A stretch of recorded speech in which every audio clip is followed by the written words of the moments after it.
So, we've got a full cabinet.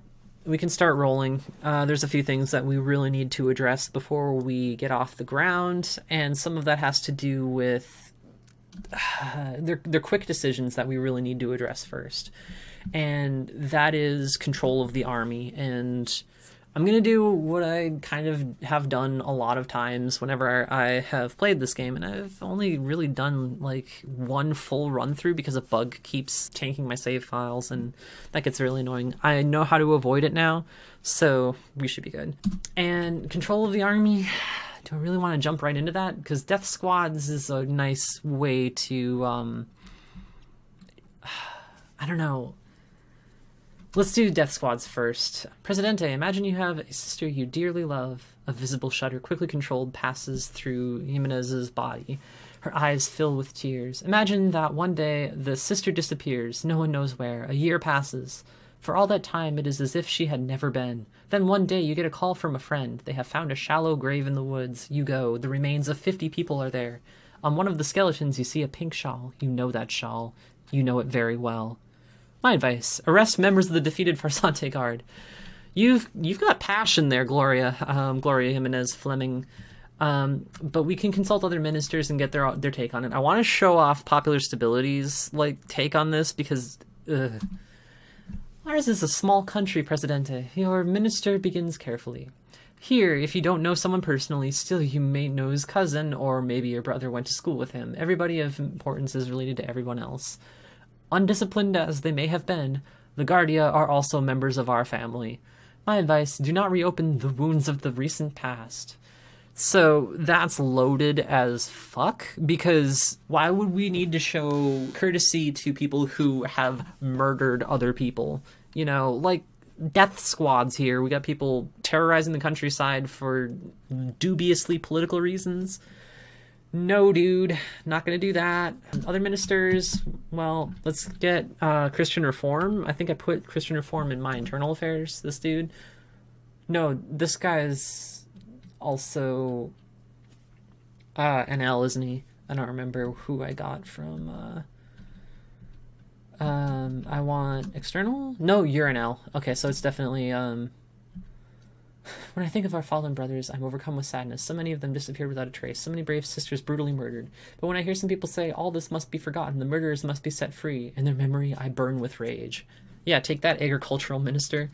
So even Christian Reform wants to arrest these people. The only people who are going to stick up for him are Popular Stability, because a lot of them are in the army and blue shield bullshit, basically. Our reputation is at stake. We must firmly demonstrate that in Chimerica, the basic laws of civilized people are honored and upheld. So I'm going to try to play this a little craftily and take the advice from the Christian Reform minister rather than from NL, because apparently there's a hidden stat that the more requests that you take from National Liberation, the more the US looks at you with side eye. So drink deep, Presidente, from the revolutionary experience. Savor the everyday political struggle taking place in all sectors of society. It is strong wine and good. She has such, a penchant for poetics. So, anyway, we have arrested human rights violators. Cool. That's what you wanted to do, isn't it, Gloria? You got your, hidden agenda, met. We're going to try to take a little bit more of an even-keeled approach, though. Just because these guys are in prison doesn't really mean that we're safe from them, because the people who are running the prisons, they're not always on the up and up, and they're prone to bribery. Next on our list, and we need to get this going kind of soon, is the disposition of the dictator's estates, because they're not doing anybody any good the way that they are. Alright, so I'm just going to summarize these. I'm not going to read everybody's diatribe about why they support their policies, but the main takeaway from this guy is that he wants to get capitalism rolling, and the free market will determine who gets to have this land. Yeah, Popular Stability, not a big surprise here. NL basically wants to manage them as state farms, and that didn't work out for Russia. I'm not really gonna want to do that, so we're not gonna do that either. Who else do we got? CR, what do you want? Give the dictator's lands to the less well-off coffee producers. Now, this I'm more inclined to do. Coffee is one of our export crops, and the more exports we can get, the more funding we can get flowing into Chimerica, which we can then tax and use for government programs.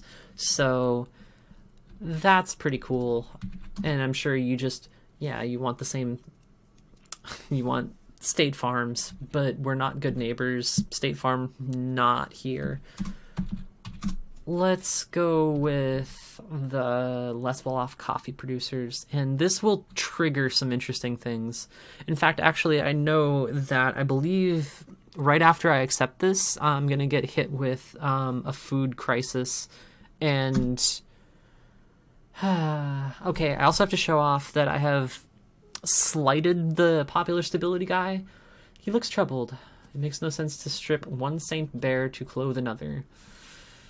Yeah, so he's not happy, but he will implement it, I believe. Apparently, if your ministers don't like you, they may not implement your policies, or that might just be a bug in the game. We'll see. Oh, yeah, this is fun. So, U.S. Ambassador says that I am pleased to report my government has decided to resume shipments of military aid to the Chimerican army. Arrangements are presently being made with Colonel Horatio Ehrlich. So, on top of the political intrigue that I've explained with the three different parties, the guard that overthrew Farsante was made up of a coalition of guerrillas and the old members of the army. And Colonel Ehrlich is one of the colonels from Farsante's old guard. And their motivation for overthrowing him is basically, you weren't favoring us enough.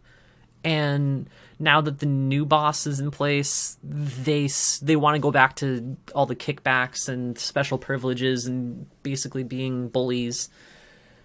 So him directly receiving aid from the United States, not the greatest. And as we'll see, that's not going to roll very well. Whew. We can step in on this if we want to. Before I do, I think I want to save just to get this going. Yeah, let's just save it there. Because we're going to start making some pretty impactful decisions. We can walk back the two that we've already made. Yeah, military aid from the USA. Oh, shortages of food might be something that we want to address first. Corruption.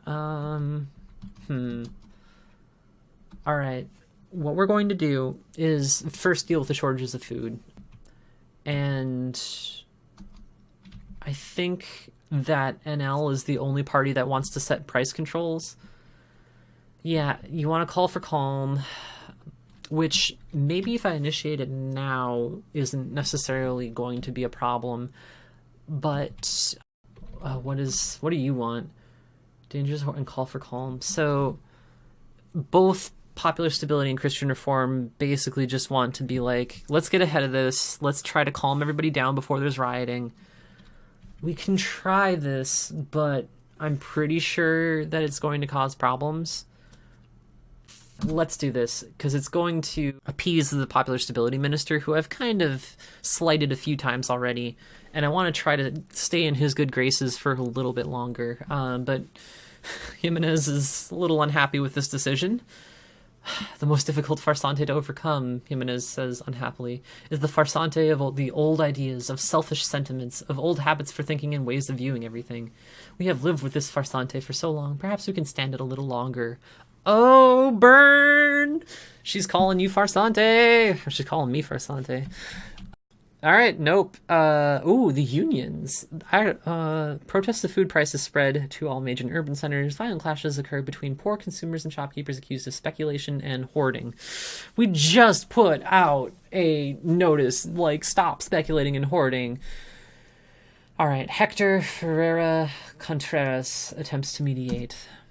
He folds his arms across his heavily muscled chest and glares. Food's a basic right. Set price controls. And of course, this guy is like, send in the army to disperse demonstrators and keep the streets clear. Well, I really don't want to use the army on my own people just after I took power. Like, that's pretty freaking uncouth. Like, who do you think put us in power? And,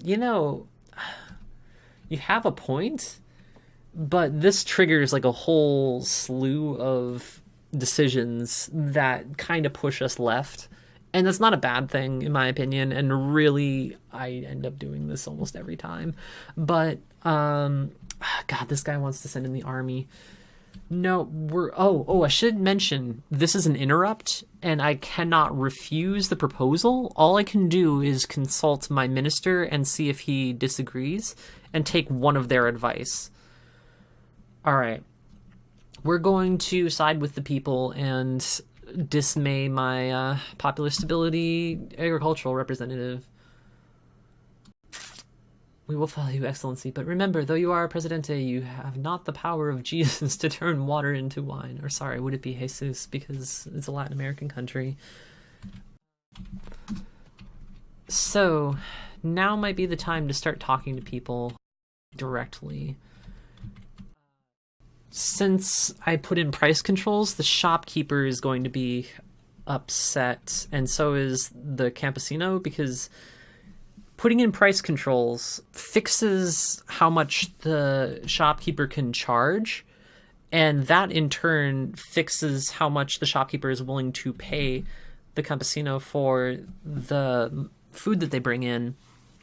And that means the farmers are not going to be paid as much as they would normally, but it also does tamp down inflation.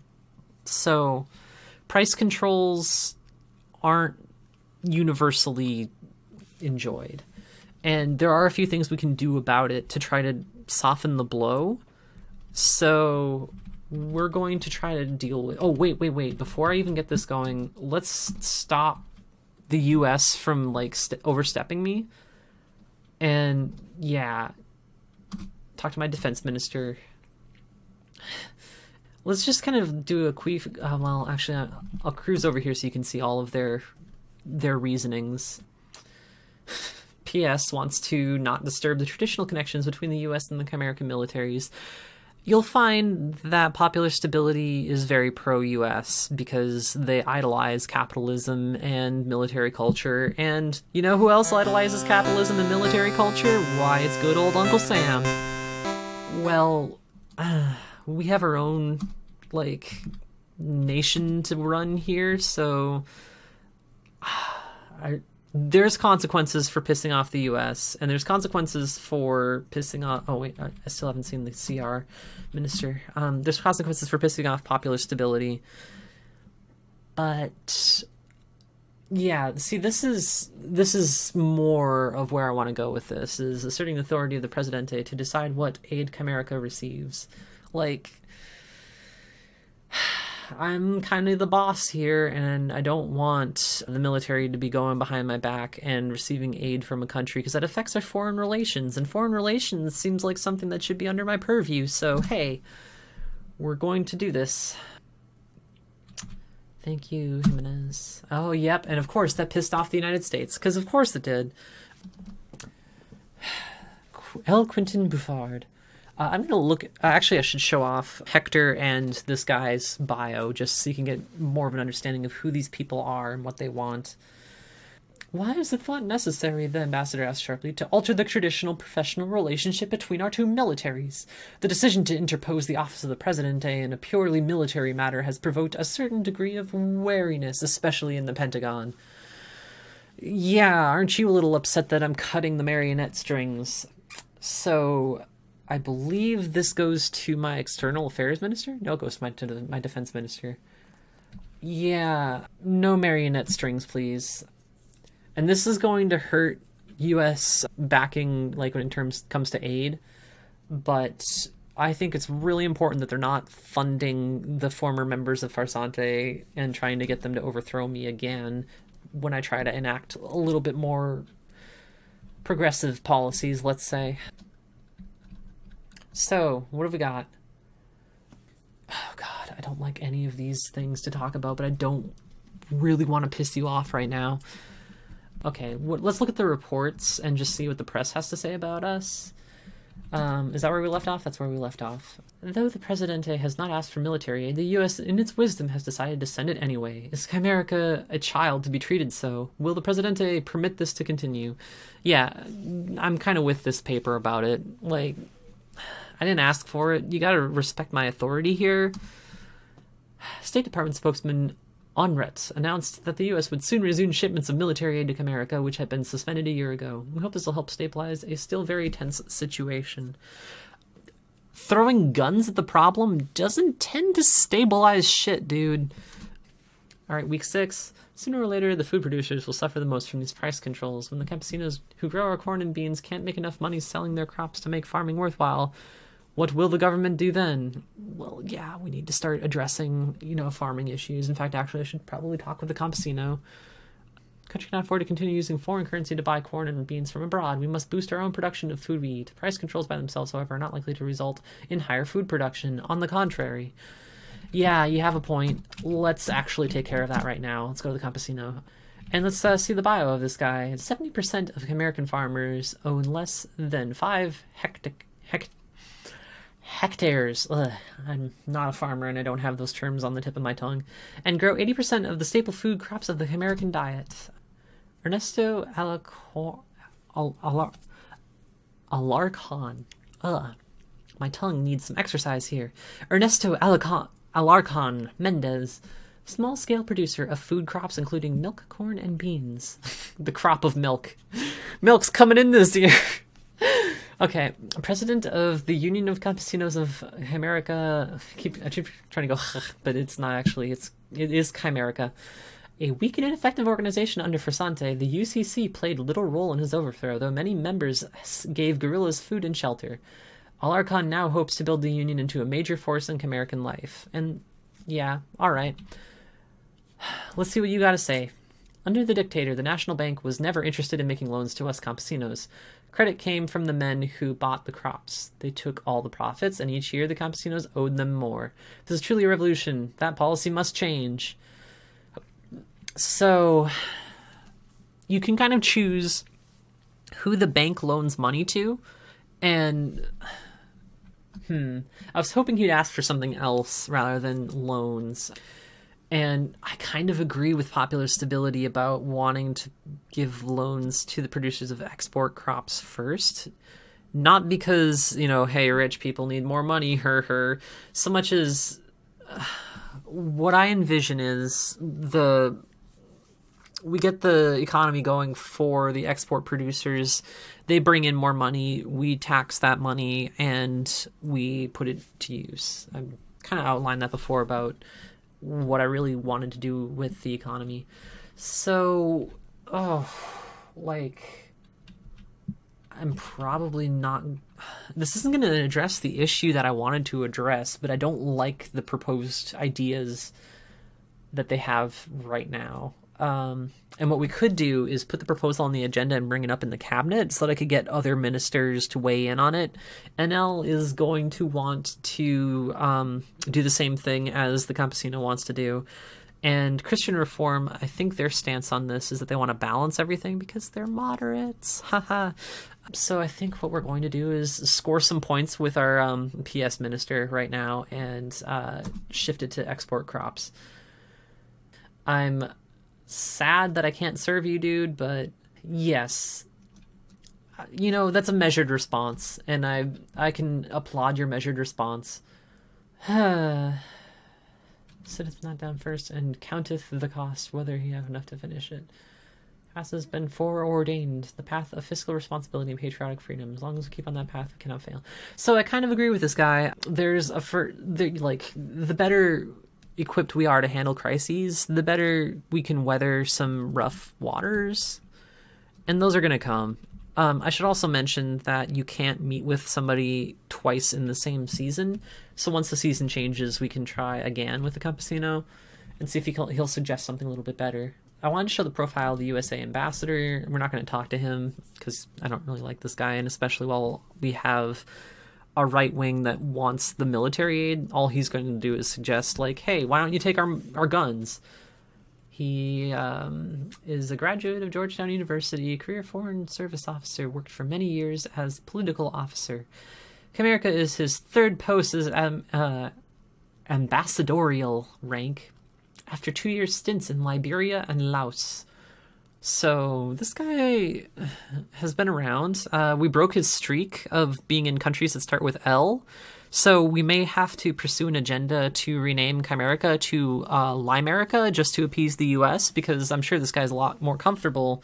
And we want to make it a little familiar for this guy, right? Like Liberia, Laos, like he doesn't have to change his stationery. And we'll see if that plays out. The other thing that we met with, I think it was the trade union leader. Yeah, this guy. He was the one who told us to implement price controls, and he works in a factory, is it? Yes, a factory worker. He organized other workers during the insurrection, running considerable risk in the process, including threats from death squads. Now heads the Independent Workers Syndicate, a union that prefers to remain independent of any political party. I'm a little surprised that they want to remain independent, and that's actually something that I didn't know, and I might want to talk to him a little bit more often, but it seems to me that your, like, factory workers are going to want socialism. Like, that just makes sense, and we have a party that really wants to do socialism, so why are you not aligned? Like, you have a party that will speak for you. What are you doing? But we have a few other things that we need to address first. And whoever wants to bring up corruption, you want to bring up corruption? Let's do corruption. So I think in this case, every single person is going to want to totally rebuild and restructure the corrupt. You want to totally rebuild it? Yeah, I understand why you do. You want to totally rebuild it? You want to totally rebuild it? That seems like we have a winner. So let's do it this way. And I think everybody is on board with this. We'll see how this goes. There is a chance that even though the text says the same thing, whoever you accept it from will implement it differently. So it depends who you want to appease and what shape you really want your government to take. Now, so this is really kind of annoying to me. There's someone called the rights activist, right? So you think they're going to be, all about human rights. They're all going to be about food and everything. But when you talk to her, she only cares about, like, victims of violence and not, like, workers' rights or, like, women's rights to vote, anything like that. And she's very single issue for someone who cares about rights. And I want to show that the bishop is much more concerned with overall human rights, and he cares about, like, free elections and food and education and things. So yeah, it cheeses me off a little bit that the person who's labeled rights activist is really more like, stop letting us get killed. And to be fair, like, right to life, right? That's something. So also, you would kind of think, I think this is another kind of interesting thing. When you're meeting with the church, you kind of feel like, oh, this is going to be some kind of, like, sect that we're going to try to appease for, like, the clergy, and, like, that's going to trickle down to the poor Chimerians that are going to church every day, and, like, the sermons will help. No, it's none of that.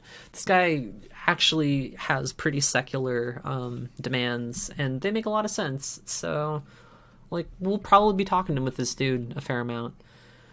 Okay, so we've dealt with corruption. Next thing on my agenda is, will somebody bring up infrastructure? Yes, you will. Thank you very much. I mean, look how vague his proposition is. Invest in a more modern economy through increased spending on improvements to infrastructure. Yeah, but how? Like, that's... Yes, we should invest more in infrastructure. I need details to your plan here. Give us good roads, straight, beautiful roads. Yeah, that's cool. Who else? I mean, here's our overview.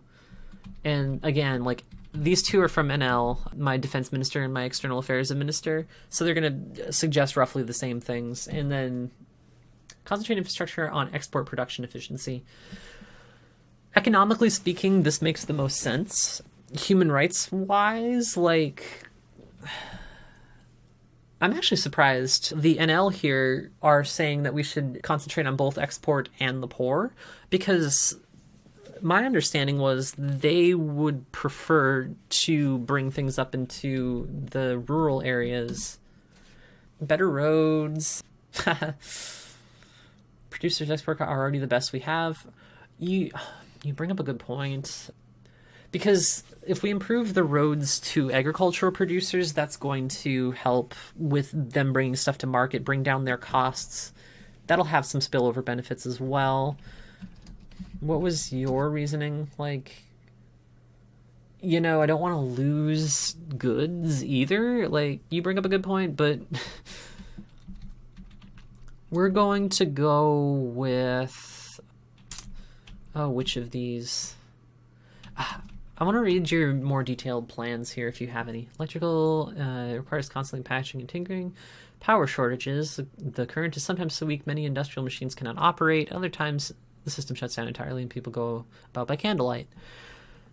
Interesting how the other two parties care about the roads and Christian Reform cares about power lines.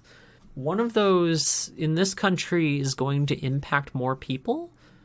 Well, no, I have to balance that because the electrical system probably serves the city, and improvements we make to our power grid are going to be more cost effective than repairing roads because electricity is portable. A road isn't. All right, we're going to do this. Yep. All right, well, that was one season over. Oh, and a crisis immediately.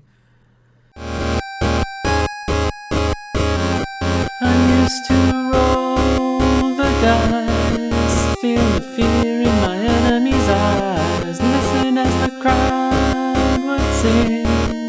Now the old king is dead, long live the king. One minute I held the key, next the walls were closed on me, and I discovered that my castle stands upon pillars of salt, pillars of sand.